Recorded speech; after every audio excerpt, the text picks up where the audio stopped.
This all started about 16 years ago when Rachel left me. Not that I blame her. I was a mess back then. Hell, I'm still a mess now. Just a different kind of mess. We'd been together for 4 years, and I thought we were going to get married. I had the ring and everything. But apparently, my opinions on taking things slow and her opinions on building a future together were two very different things. After she moved out, I pretty much became a hermit. I work as a freelance developer, mostly building AI algorithms for tech companies, so I was already working from home most days. It was easy to just stop leaving. I'd order groceries online, get everything delivered, and spend my days coding and my nights drinking cheap beer while scrolling through Netflix. The only place I'd go was Murphy's, this little dive bar around the corner from my apartment. Even then, it was just to sit alone, nurse a couple of Budweisers, and pretend I was being social. The bartender, Jimmy, knew my order and knew not to bother me with small talk. It was perfect. My mom would call every few days, asking when she could come visit or when I was coming home for dinner. My friends would text about hanging out, grabbing drinks, going to concerts. I ignored most of it. It was easier to just stay in my bubble and feel sorry for myself. Rachel had moved on. I could see her Instagram posts of her new life, new boyfriend, new everything. Meanwhile, I was wearing the same sweatpants for 3 days straight and eating cereal for dinner. That's when he showed up. It was a Tuesday in February, around 2 p.m. I remember because I was in the middle of debugging some neural network code when the doorbell rang.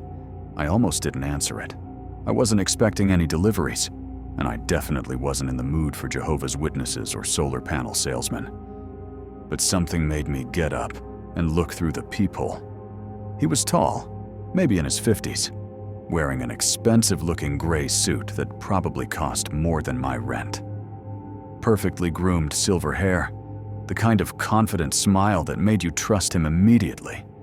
He looked like he belonged in a boardroom, not standing outside my shitty apartment building. I opened the door, probably looking like I'd been living in a cave for months, which wasn't far from the truth. "Mr. Walker?" His voice was smooth, professional. "Yeah, that's me. Can I help you?" "I certainly hope so. My name is Mr. Blackwood, and I have a proposition that might interest you." He glanced past me into my apartment, taking in the empty beer bottles, the clothes draped over furniture, the general disaster that was my life. "May I come in?" Everything in my brain was screaming that this was wrong, but there was something about his presence that made me step aside and let him in. He sat down on my couch like he owned the place, completely unfazed by the mess. "Mr. Walker, I'll get straight to the point. I represent certain interested parties who are conducting a social experiment. We're looking for individuals who might be willing to participate in an extended isolation study." "Isolation study?" I asked. "Quite simple, really. You would agree to remain inside your residence for exactly 1 year. No leaving, not even to step outside for fresh air. No exceptions whatsoever. In exchange, you would receive $1 million upon successful completion." I stared at him for a long moment, waiting for the punchline. "You're serious?" "Completely. You can continue working, use the internet, order anything you need for delivery. The only requirement is that you cannot physically leave this apartment for 365 consecutive days. $1 million. I made decent money coding, but $1 million would change everything. I could pay off my student loans, my credit cards, maybe even buy a house. And honestly, the way I'd been living for the past few months, I was basically already doing it for free." "What's the catch?" Mr. Blackwood smiled. "No catch. Simply a year of your life in exchange for financial freedom. We'll provide you with a direct deposit of $50,000 up front to cover any expenses, and the remaining $950,000 upon completion." He pulled out a contract from his briefcase, It was surprisingly short, just 2 pages of legal language that basically said I couldn't leave my apartment for a year, and if I did, I'd forfeit the money and have to pay back the advance. I should have asked more questions. I should have wondered who these interested parties were, or why they'd pay someone $1 million to stay home. But I was depressed, broke, and honestly, the idea of having an excuse to avoid the world for a while sounded perfect. I signed the contract. To be honest, the first few months were actually amazing. The $50,000 hit my account before I had even woken up the next day, and suddenly I could afford good food, better beer, all the video games and streaming services I wanted. I threw myself into work with a new enthusiasm, taking on bigger projects and making more money than I'd ever made before. My friends thought I was crazy when I told them about the deal, but most of them were also kind of jealous. "Dude, you're getting paid $1 million to do what you were already doing," my buddy Marcus said during one of our video calls. "That's the easiest money ever." Even my mom was supportive, though she worried about my mental health. "Just promise me you'll call if you need anything, honey, and maybe try to eat some vegetables once in a while." I started talking to myself around month 4, but it didn't feel weird. Just little comments while I was coding, or narrating what I was doing while cooking. All right, let's see if this algorithm actually works this time. Normal stuff.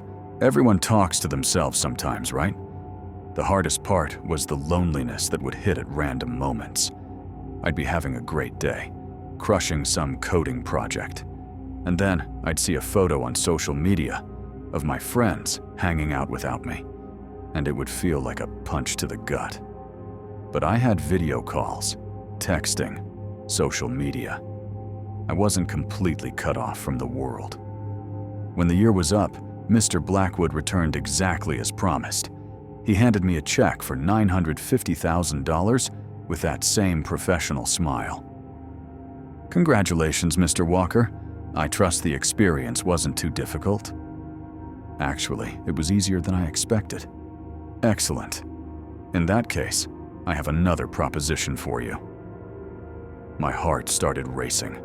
I'd been dreading this moment ending, going back to the real world, figuring out what to do with my life.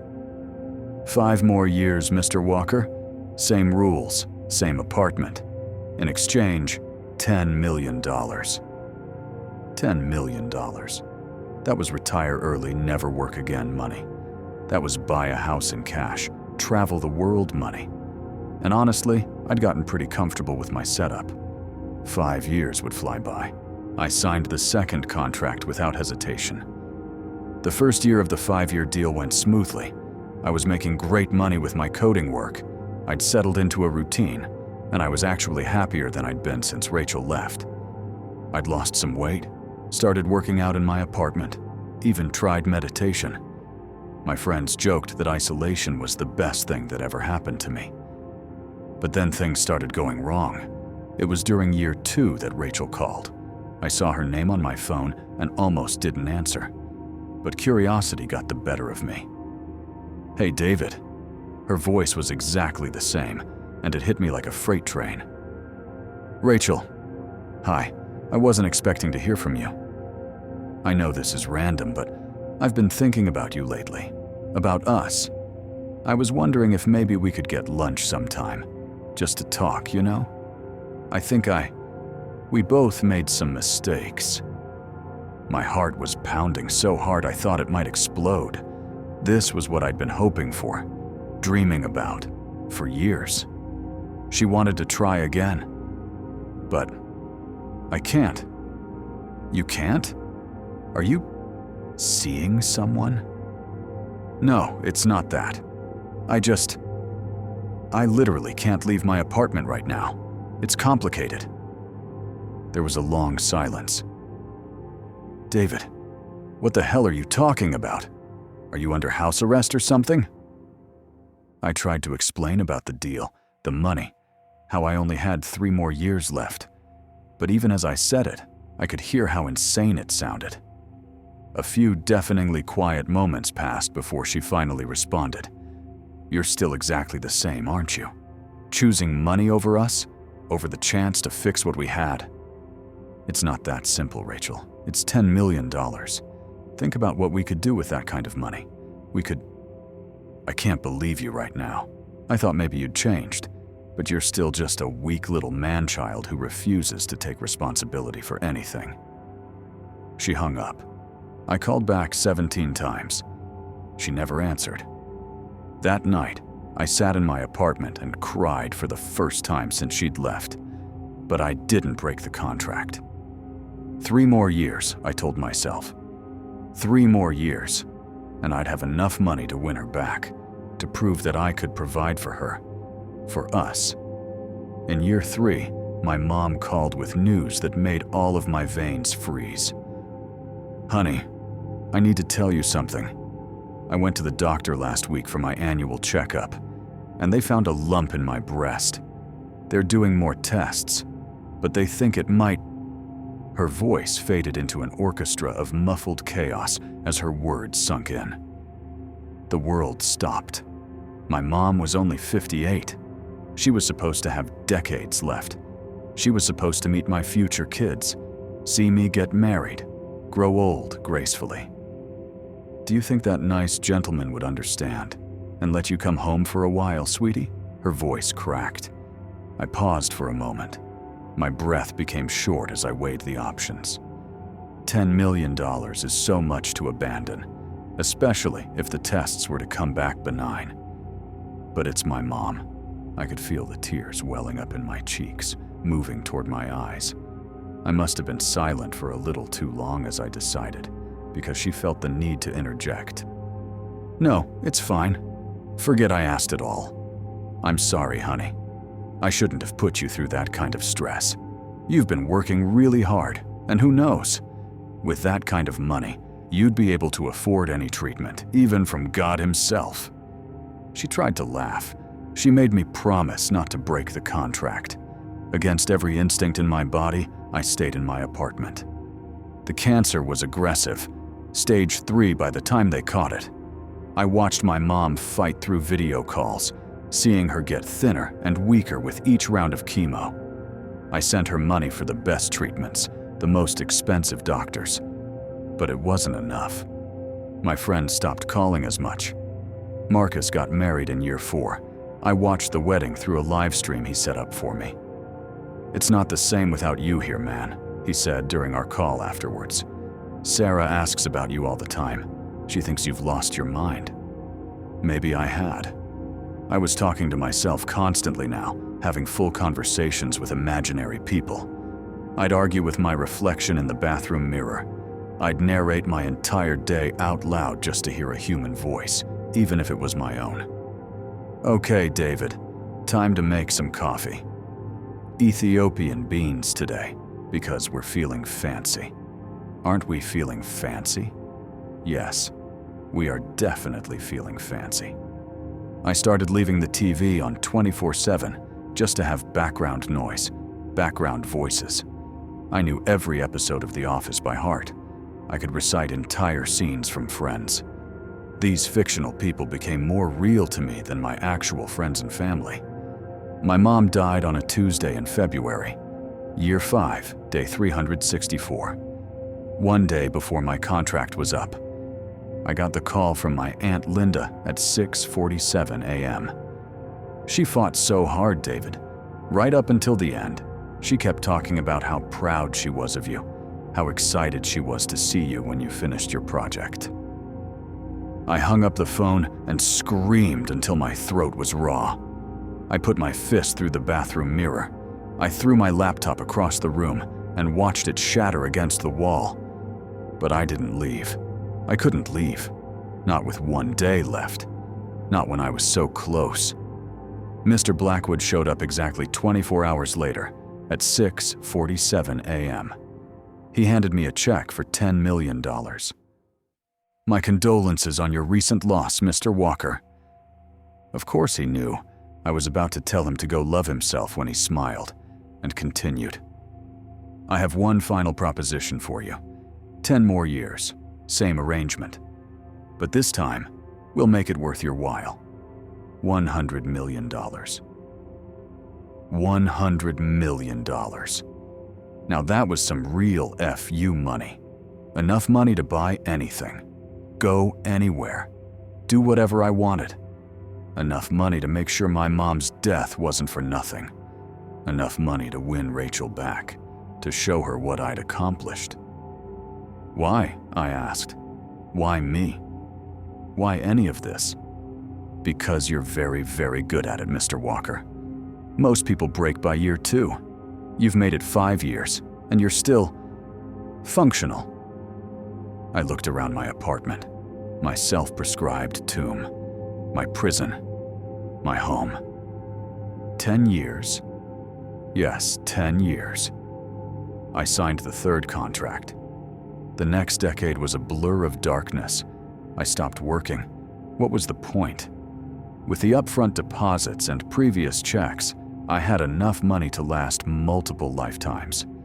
I stopped showering regularly, stopped cleaning, stopped caring about anything. I'd sleep for 16 hours a day and spend the other 8 staring at screens, watching other people live their lives. Rachel got married. I saw the photos on Facebook before I finally deleted all my social media accounts. She looked happy, radiant. Everything I could have given her if I hadn't been so greedy. Marcus and Sarah had 3 kids. I watched them grow up through Christmas cards and sporadic texts that eventually stopped coming altogether. They stopped asking when I'd be done with my project. They stopped asking about me at all. I started seeing things that weren't there. Shadows moving in my peripheral vision. Voices calling my name from the hallway outside my door. Sometimes I'd spend hours talking with my mom on the phone before realizing how long she had been dead. The apartment started falling apart around me. I'd patch things just enough to keep them functional, but I stopped caring about making the place livable. The walls were stained. The carpet was torn. Everything smelled like despair and stale air. By year 8, I was barely human anymore. I'd go days without speaking out loud, weeks without looking in a mirror. I forgot what my own voice sounded like. I forgot what it felt like to touch another person, to breathe fresh air, to feel sunlight on my skin. When Mr. Blackwood finally returned, he walked through my front door as if he already had the key. I was sitting in the same spot I had been for the past 3 days, staring at a TV that had been broken for months, reciting lines from How I Met Your Mother. Congratulations, Mr. Walker. He handed me a check. $100 million. You did it. I took the check with shaking hands. My fingernails were long and yellow. I probably smelled like death. So, I said, my voice hoarse from disuse. What's next? $1 billion for 20 years? There was a tone in my voice that hinted at sarcasm, but part of me truly wanted an excuse to just lie down here for a little bit longer. Mr. Blackwood laughed, a genuine sound of amusement. Oh no, Mr. Walker. You've earned this. You've given us everything we needed. You're free to go. Free to go. 16 years later, I was free to go. I walked outside for the first time in over a decade and immediately collapsed. The sunlight was too bright, the air too fresh, the sounds of traffic and people too overwhelming. I sat on the sidewalk and vomited until there was nothing left before passing out. I came to in a pool of my own waste, barely coherent but aware enough to get my bearings. After all this time inside, I wasn't sure where to go. The streets looked unfamiliar after years of construction and local tax dollars. But there was one place I was sure would still be open. I went to Murphy's. Jimmy wasn't there anymore. He'd retired years ago. The new bartender didn't know my order, didn't know to leave me alone. Everything was different. I'm sitting here with my beer, surrounded by people half my age. Every time I try to join in, the words feel foreign in my mouth. Desperate for any kind of connection, I offer to buy drinks for strangers, thinking maybe my newfound wealth can at least purchase some temporary companionship. but each time I try to pay for someone else, my card is declined. Within minutes, my phone buzzes with a text from an unknown number. "That money is for you, Mr. Walker." The package appeared on the doorstep of my apartment yesterday, with a return address I recognized immediately. My childhood home, where only my mother lives now.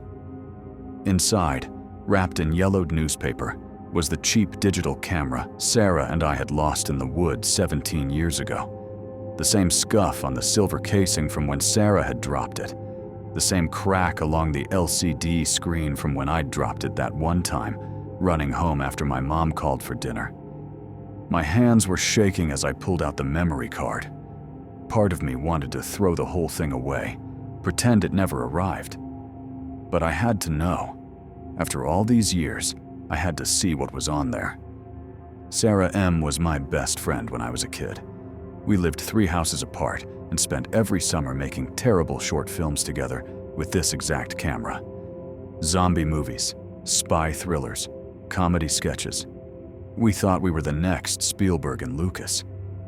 Sarah always forgot her lines, and I always insisted on doing my own stunts, which usually meant jumping off something and hurting myself. Sarah had the shakiest hands of any kid I knew, so she'd gotten into the habit of setting the camera down on steady surfaces whenever possible to get a good shot. Her mother used to watch us from her rocking chair by the living room window. Never said much, just sat there, staring out at nothing with those hollow eyes. The few times she did speak, it was always the same warning. The older you get, the more evils reveal themselves, especially in those woods. We'd roll our eyes and keep filming. I should have listened. I slid the memory card into the slot and felt the satisfying click of it connecting.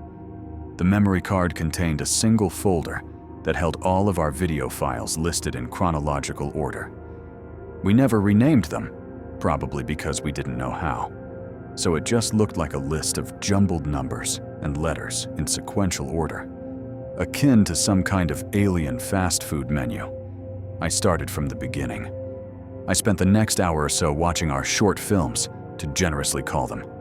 The first few videos on the memory card are exactly what I expected. Sarah and me at 10 and 11, gap-toothed and sunburned, acting out elaborate scenes that made perfect sense to us at the time, but probably looked insane to anyone else. There's one where we were pretending to be secret agents, whispering dramatically while hiding behind my mom's garden shed. I could faintly remember the plot. We were recovering an extremely expensive gem from the hands of a ruthless villain named Blue Eyes. Sarah keeps breaking character to laugh at my serious spy voice. God, she had the most infectious laugh. There's another where we're filming a zombie apocalypse movie in my backyard.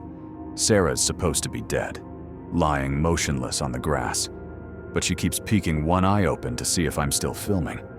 When I catch her, she sits up and starts giggling. I can hear my younger self sighing dramatically behind the camera.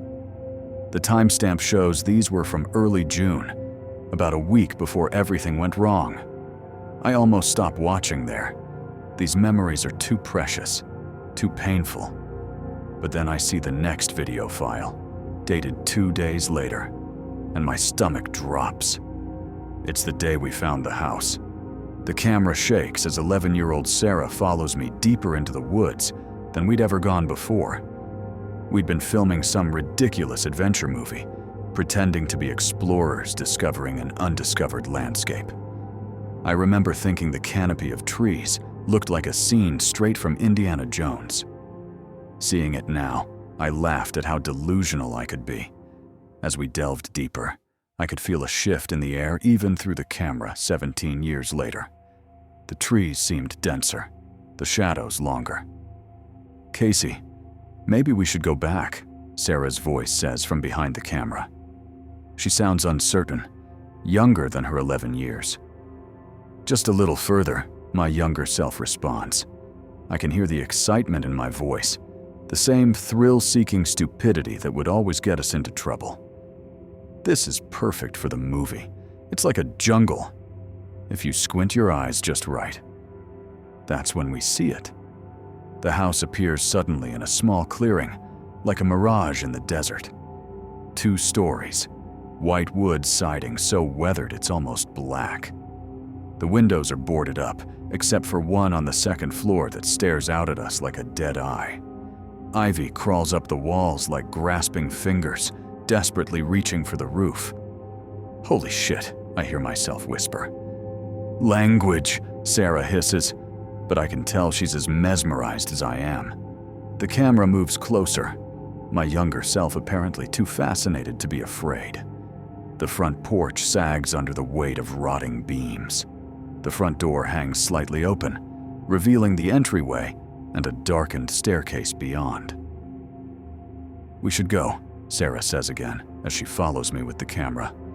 Are you kidding? This is perfect. Change of plans. We could film the best horror movie ever here. My voice is breathless with excitement. I want to reach through the screen and shake that stupid kid. Tell him to listen to his friend, to turn around and run. But he doesn't. We don't. Sarah gets closer to the house, the camera fixated on that half-open door. For just a moment, I swear I can see movement inside. A shadow that passes in front of the doorway and stops, making it almost pitch black inside. We step toward the entrance, and I can hear my younger self ushering Sarah toward the door. Come on, let's just peek inside. It doesn't look like anyone's lived here in years. The camera begins to shake again. Sarah's breath grows heavier behind the camera. She lifts the lens toward the sun, as if to say, nothing bad happens during the daytime. The front door groans as we push it open wider. Sarah steps inside first, the camera capturing the dusty air swirling in the afternoon sunlight that streams through the doorway. I remember it smelling like old wood and decay. Not the worst smell in the world, but enough to stick in your nose for a couple of hours. It's so quiet, Sarah whispers. Her voice echoes slightly off the bare wood flooring. The camera pans across the front room to the left. Furniture sits covered in white sheets, and I can see my younger self reach out to pull one away from what looks like a chair. Dust explodes into the air, making both of us cough. Look at this place, I hear myself say with awe. It looks just like a movie set. Sarah moves across the front hall toward the kitchen. The wooden barricades outside of the windows made the kitchen exceedingly darker than the rest of the house, and the old camera didn't adjust well to the lighting. The footage became extremely grainy, even more so than it already had been for a 2006 Handycam. Suddenly, she lets out a stifled shriek as the view of the camera goes tumbling to the floor, leaving me to stare at the bottom of a disgusting fridge. My heart sank as I leaned toward my computer screen. I didn't remember it happening like this. This was too soon. From across the decrepit house, I can hear my younger voice come through the microphone. Sarah! Sarah! Are you okay? A second passes before a shuffling behind the camera begins, and Sarah's voice rings out. Yes, I'm sorry. There's just this creepy painting of a man in the kitchen. I thought someone was staring at me. She picks up the camera and moves back toward the main hall. That's when we hear it, a soft thud from somewhere upstairs. The camera freezes. Did you hear that? Sarah says softly. Probably just the house settling, my younger self says, but I can hear the uncertainty creeping in. Old houses do that. The camera tilts up toward the ceiling, as if trying to see through it to the floor above. For a moment, everything is perfectly still. Then another sound, a long, slow creak, like someone taking a careful step across old floorboards. Okay, maybe we should go, Sarah says, backing toward the door. The creaking gets louder, more deliberate. It sounds like it's moving directly above us now, following our path through the house. Sarah's breathing becomes more audible behind the camera. That's definitely not the house settling, she whispers. We both stand perfectly still, listening. The footsteps stop right above where we're standing. Then, suddenly, a loud crash from upstairs, like the sound of thunder, reverberates through the house. "Run!" my younger self shouts. Sarah spins toward the door, the camera bouncing wildly as we both sprint for the exit. I can hear our panicked breathing, our feet pounding across the old floorboards as we race outside. We don't stop running until we're well into the tree line. Finally, Sarah turns the camera back toward the house, both of us gasping for breath. "Did you see what fell?" I hear myself ask between heavy breaths.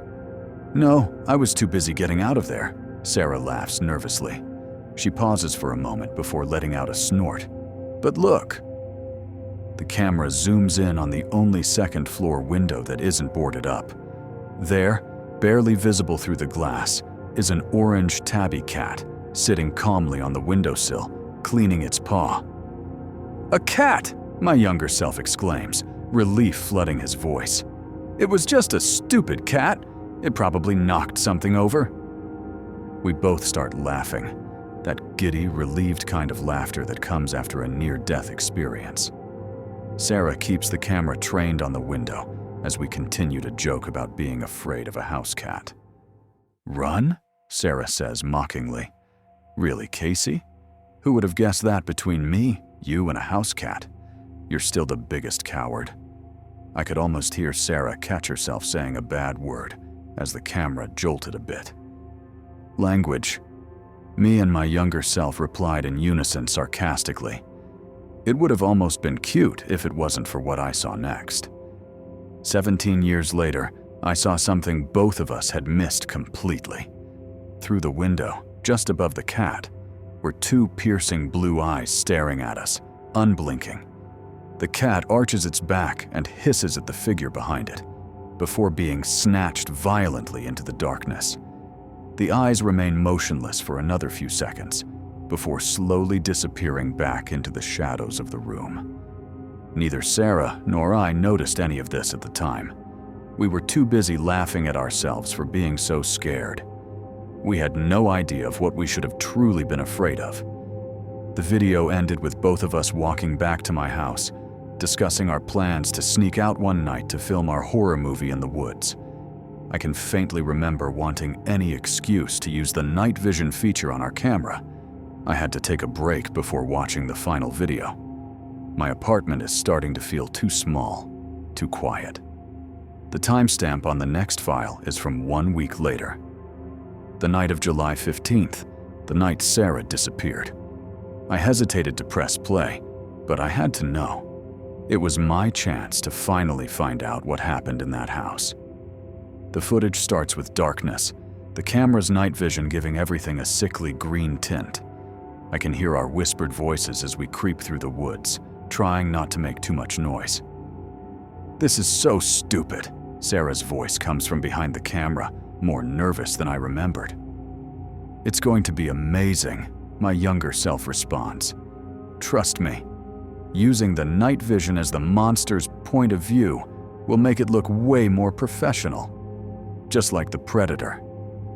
I couldn't help but chuckle at my naive past self. We reach the house. It looks even more menacing at night, if that's possible. The shadows seem deeper, more alive. The boarded windows reflect our camera's light back towards us, making it look like the house was adorned with multiple black eyes, similar to a spider. "Okay," I hear myself say, trying to sound confident. "So you take the camera inside, and we'll use our walkie-talkies to communicate. I'll do the scene where I'm running from the monster, and you can film me through the window. It'll look like the monster's perspective."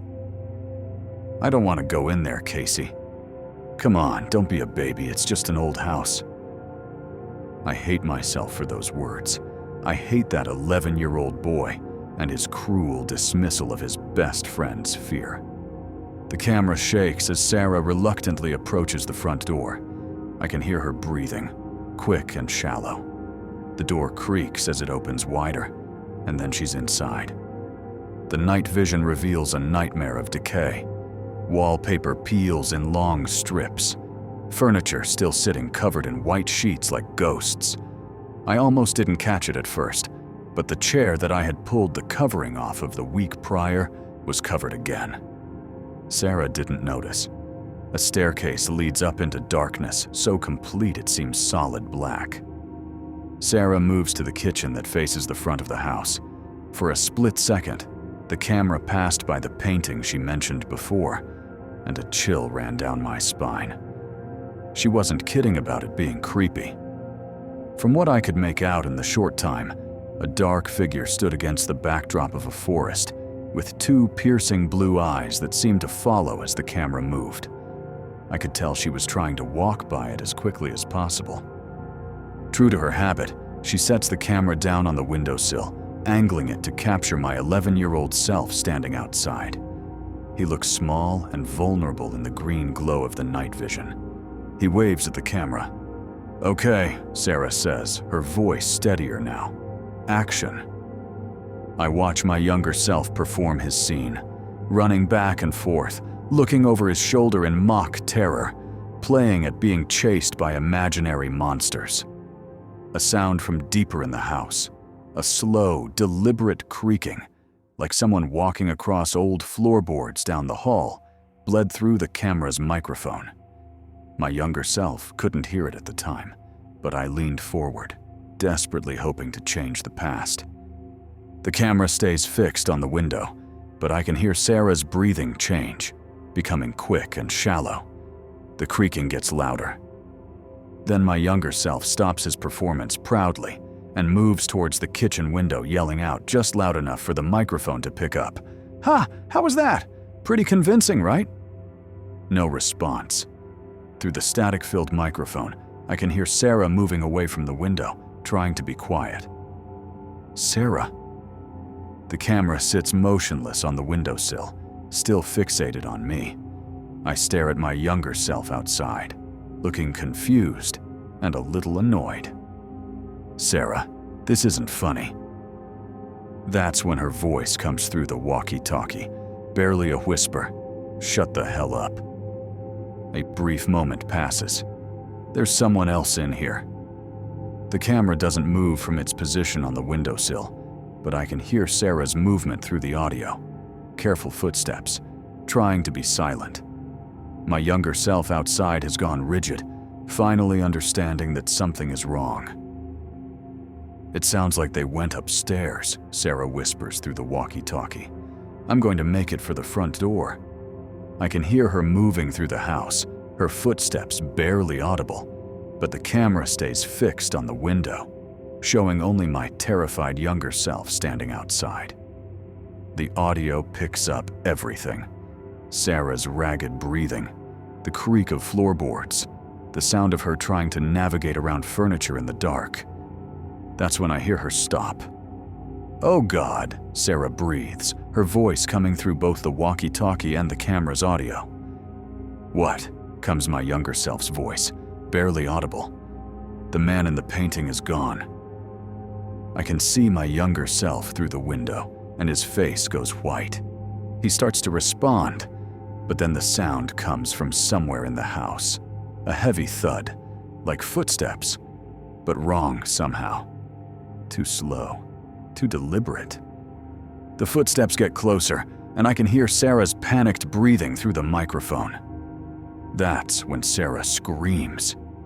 The camera stays perfectly still on the windowsill, but the audio explodes with sound. Something crashing. Sarah shouting for help. Sounds of a struggle. "Casey!" she screams, her voice raw with terror. "Casey!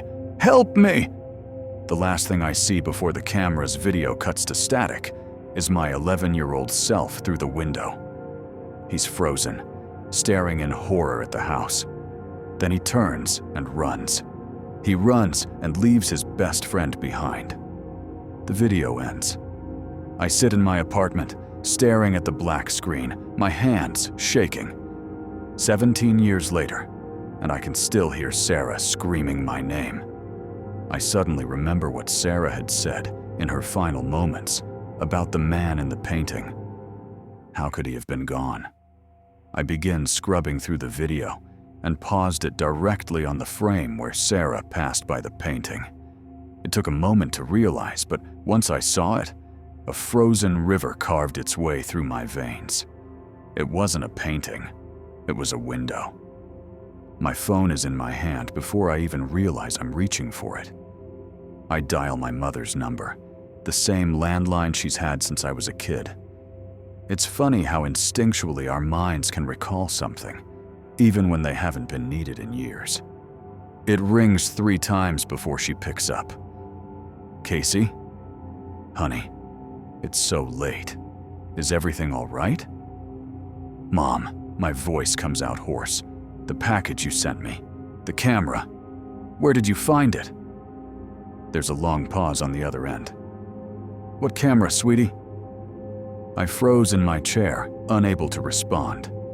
Someone knows what really happened that night, and I think they want me to come home.